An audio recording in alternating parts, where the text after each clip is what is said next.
Welcome back, everybody. Aspect Divine here. Today, I'm listing off my top 10 games of 2017. You should also expect my top 5 worst games of 2017 and another special list coming out very soon, i.e., probably a few hours, if not, or maximum a day after this video is released. Anyway, I've been wanting to make this video for ages, but I just haven't had the time. But I finally sat down to do this, and we're going to go through it. So, how this list works is I must have 1, played the game, 2, must have been released in 2017. That's about it, really. For honorable mention rules, 1, I don't have to have played the game, but I've seen an extensive amount of it. Or 2, it's got a release on console, or it's been a re-release that year. A few exceptions here and there, but we'll get to those when we get to those. Anyway, let's get to it. Coming in at number 10 is Raid World War II. This game is awesome. Raid World War II is it's made by Overkill, the creators of Payday, and it's basically Payday in World War II, where your goal is to piss off Hitler. At the end of every mission, you're greeted with a lovely little cutscene of Hitler getting a report of what you've done, losing his shit. It's pretty good.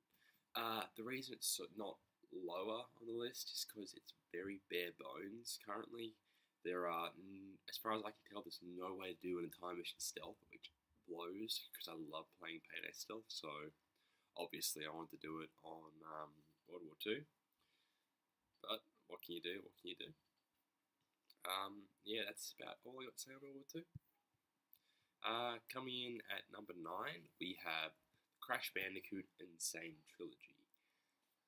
This game is one that I both really like, and I have a lot of problems with it, but I'll discuss the problems in a later video. I want to focus on the positive though.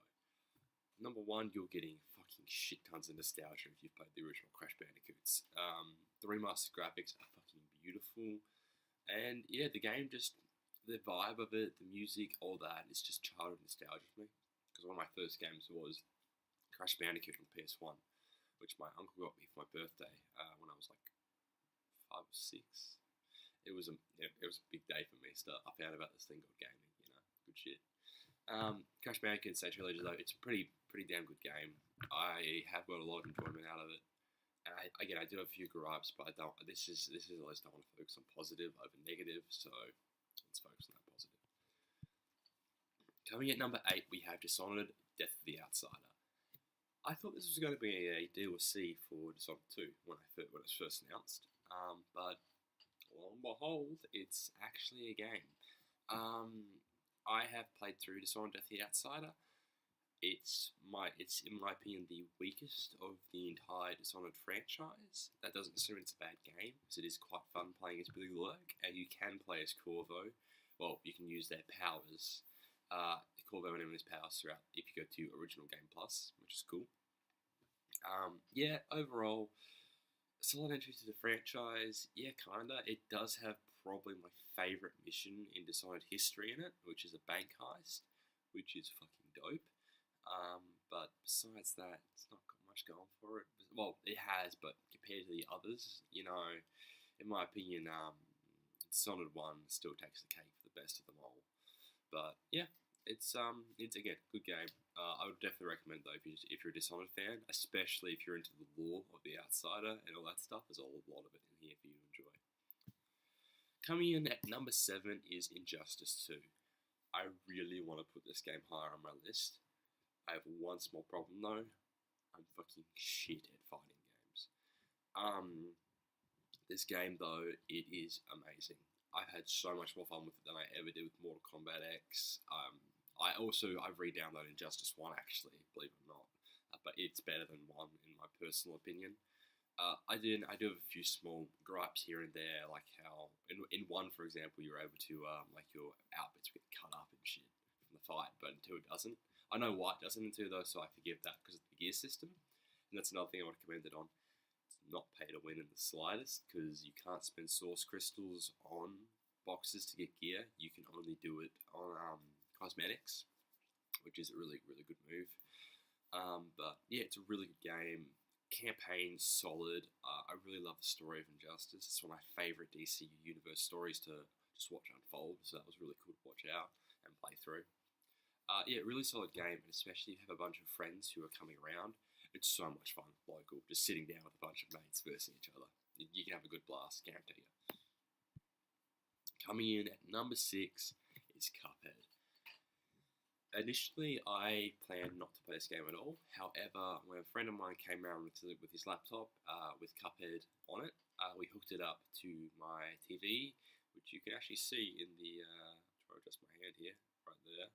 This is weird to do.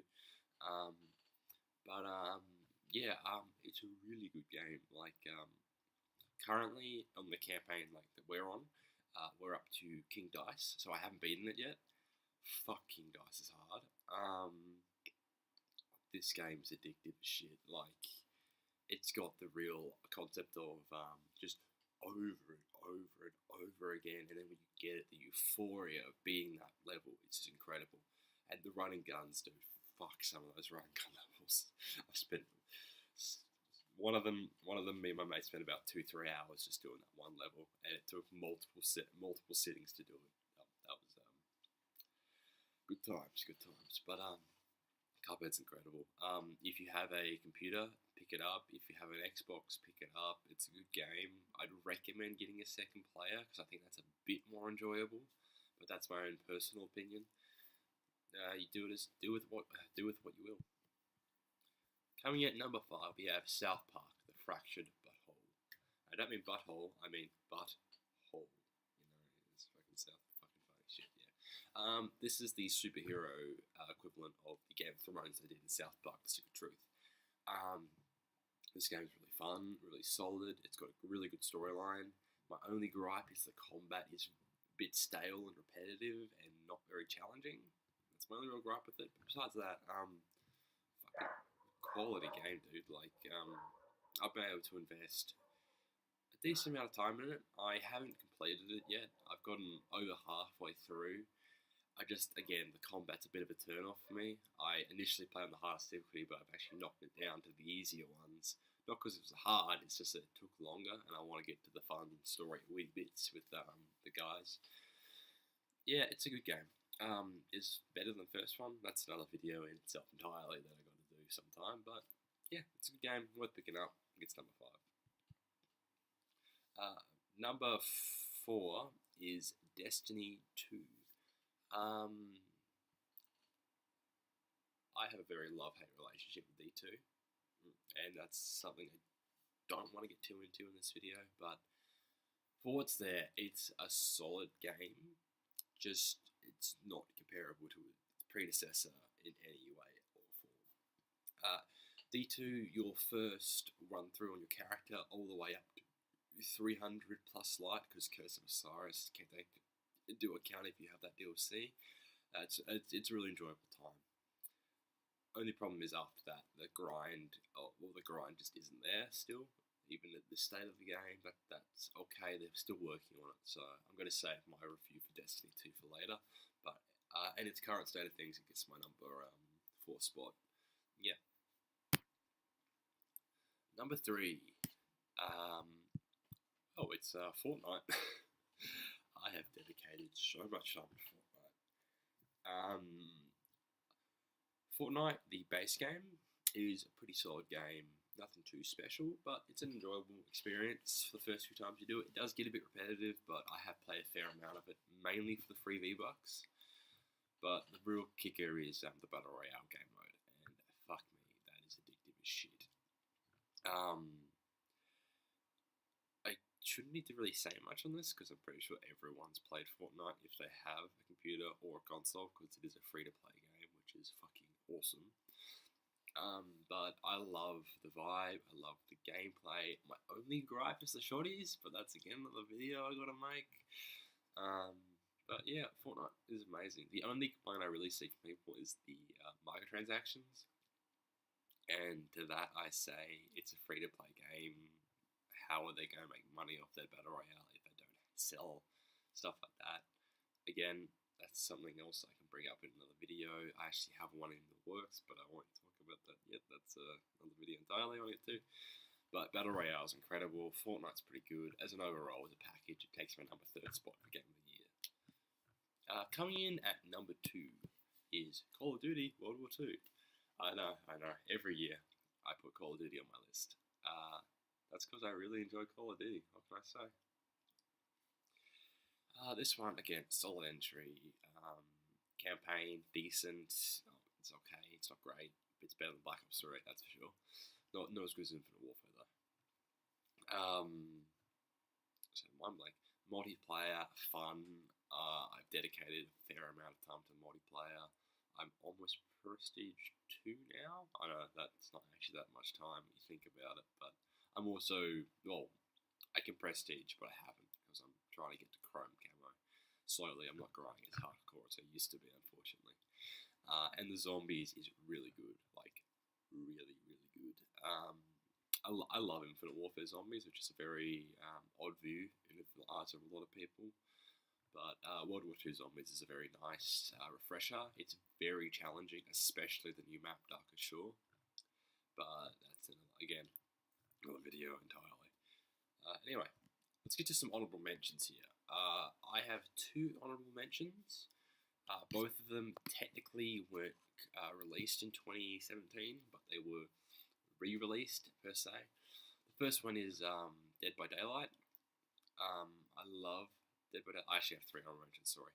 I love Dead by Daylight. It was released on console this year, that's why I put it into this list, and I've dedicated a shit ton of time to it. Really good game. The second is Friday the 13th, the game. Again, another game that's like Dead by Daylight. It's not as good as Dead by Daylight, though. It's especially for a fan of the Friday series, it's good fun. It does get a bit dull. The grind isn't really there for me personally, but I've seen a lot of people who have got shit tons of time with the game, so I'm sure that's some people. And the other one is Hitman, the complete first season. It's a really fun game, Hitman. Like a lot of fun. Again, technically, parts of it released in 2016. I'm pretty sure, so I didn't feel comfortable putting that in the list, so that's why it's not there. Anyway, coming in at number 1, my top game of 2017 is Resident Evil 7 Biohazard. Fuck, this game's awesome. I have dedicated 6 or 7 playthroughs to this game. 2 of them are on Madhouse, and I love it. I love Resi 7. The horror, it's incredible. The suspense building is amazing. The creature design, the family that you're versing against, Jack, Marlene, I can't say fucking name. Lucas. Oh, dude, it's just those characters are amazing to watch. Your playable character, Ethan, just watching him get through, overcome it, it's really, really cool. And also, I love the DLC seasons. Like, they're so cool. Resi 7 easily takes number 1 for me. I love this game. And I sold it a little bit earlier on in the year. I really, really regret it. I will be trying to get my hands back on it, but until then, I gotta wait. It's gonna suck. But yeah, really good game. Anyway, I want to thank you for watching this video. I know it's a bit late in the year to upload it, but I want to get it done. And here it is. I hope you enjoy it, and look out for my next 2 lists that will kind of round off the list season for this year until next year, you know? Anyway, I'll see you guys later. Peace.